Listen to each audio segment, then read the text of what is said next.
کہ نظروں میں برا بننا چاہتے ہو. ایک تم اپنی غلطی کی وجہ سے علم حاصل نہیں کر سکو گے. دوسرا پوری زندگی جب تک تم زندہ ہو یا جب تک یہ دنیا زندہ ہے، یہ دنیا قائم ہے، تب تک تمہارے ایک نشانے کے طور پر مثالیں دی جائیں گی کہ فلانا پڑھنے گیا تھا نا، پڑھا اس نے، وہ برباد ہو گیا. 4 سال مدرسے میں لگائے، 3 سال لگائے، برباد ہو کے آیا، آج گلیوں میں کتے کی طرح گھومتا ہے. جب تم مر بھی جاؤ گے پھر بھی کہیں گے وہ تھا، اس نے بھی 4 سال لگائے تھے، اس نے اپنی زندگی، اس نے پھر جب مدرسے سے آیا اس نے نہ حاصل کیا نہ کچھ، تو وہ کیا ہو گیا. ٹھیک ہے، لوگوں میں جیسا بنو گے ویسا ہی لوگ یاد رکھیں گے.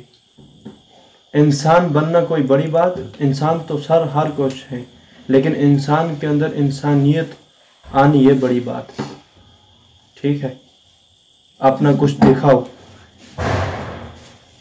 یہ لوگوں میں ظاہر کرو کہ ہاں ہم کسی ادارے میں پڑھ رہے ہیں، ہم حضور صلی اللہ علیہ وسلم کی سنتیں پڑھ رہے ہیں، ہم اللہ کا دیا ہوا کلام پڑھ رہے ہیں، ہم کسی انگریز کی انگلش نہیں پڑھ رہے، ہمیں ماڈرن نہیں بننا ہے نا. تو لوگوں کو تمہیں دیکھ کے تمہارے اوپر ان کو خوشی ملنی چاہیے تھی یا نہیں، کہ وہاں سے لوگ آ کے تمہیں یہاں شکایت کریں کہ یہ لڑائی کر رہے تھے.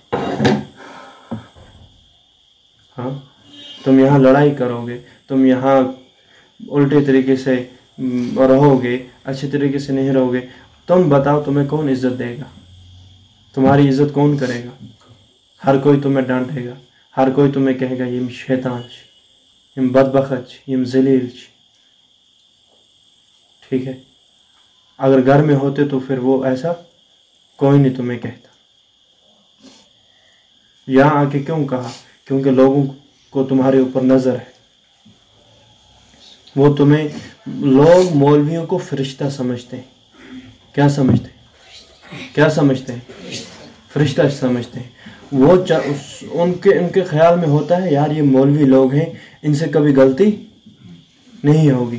اگر خدا نہ خواستہ ان سے کوئی غلطی ہوگی تو یہ لوگ پھر اس کو بخشتے یہی کہ نہیں. یہ عالموں سے باہر جو جاہل ہوتے ہیں ان سب کی یہی سوچ ہوتی ہے. ٹھیک ہے، وہ کیا سمجھتے ہیں؟ یہ فرشتے، ان سے غلطی نہیں ہوگی. لیکن وہ یہ نہیں سوچتے کہ یہ بھی بیچارے انسان ہیں. حضرت آدم علیہ السلام سے بھی غلطی ہوئی تھی نا. غلطیاں ہوتی ہیں، لیکن سب سے بہترین غلطی کرنے والا وہ ہے جو غلطی کے اوپر اس کو وہ اقرار کر لے، اپنی غلطی مان لے، اس کو احساس ہو جائے. اور سب سے اچھا گنہگار وہ ہے کہ جو گناہ کرنے کے بعد توبہ کرے، گناہ ہو جانے کے بعد توبہ کرے، اپنے اندر نرمی لاؤ. اکڑ شیطان کے پاس تھا نا، اکڑ شیطان، اس نے کیا کہا تھا؟ میں آگ کا ہوں. آگ کی مثال یہ ہے، آگ اوپر کو جاتی ہے، آگ ٹھیک ہے وہ شعلے بن کے جاتی ہے، وہ ہر ایک چیز کو راکھ کر دیتی ہے. اس نے کہا میں آگ کا بنا ہوں، یہ انسان تو مٹی کا بنا ہوا ہے. خلقتہ من نار و خلقتہ من طین، یہ مٹی کا میں سجدہ کیوں کروں؟ وہ تو انبیاء کی امامت کرتا تھا، تو کیا ہوا؟ ذلیل ہو گیا. تمہارے اندر ابھی کوئی علم ہے نہیں، لیکن تم میں سے بعض بچے ایسے ہیں جو خود کو خدا سمجھنے لگ گئے، خود کو عالم سمجھنے لگ گئے. یہ چیز بھی اللہ کو 2 چیزیں، ایک شرک کرنا اور دوسرا گمانڈ کرنا، اللہ کو پسند نہیں. ٹھیک ہے، جیسے تمہاری بیوی کسی اور کے ساتھ اس کے تعلقات ہوں، تمہیں پتہ لگنے کے بعد تم اسے برداشت نہیں کر سکو گے. اسی طریقے سے اللہ تبارک و تعالی بندہ اللہ تبارک و تعالی کے بغیر غیر اللہ کے سامنے جا کے اس سے مانگے، اس کو مانگے، اچھا اپنی حاجتیں اس کے سامنے پیش کرے، تو اللہ کو یہ چیز برداشت نہیں ہے. ٹھیک ہے، اللہ یہ چیز کبھی معاف، ان الشرک لظلم عظیم، یہ چیز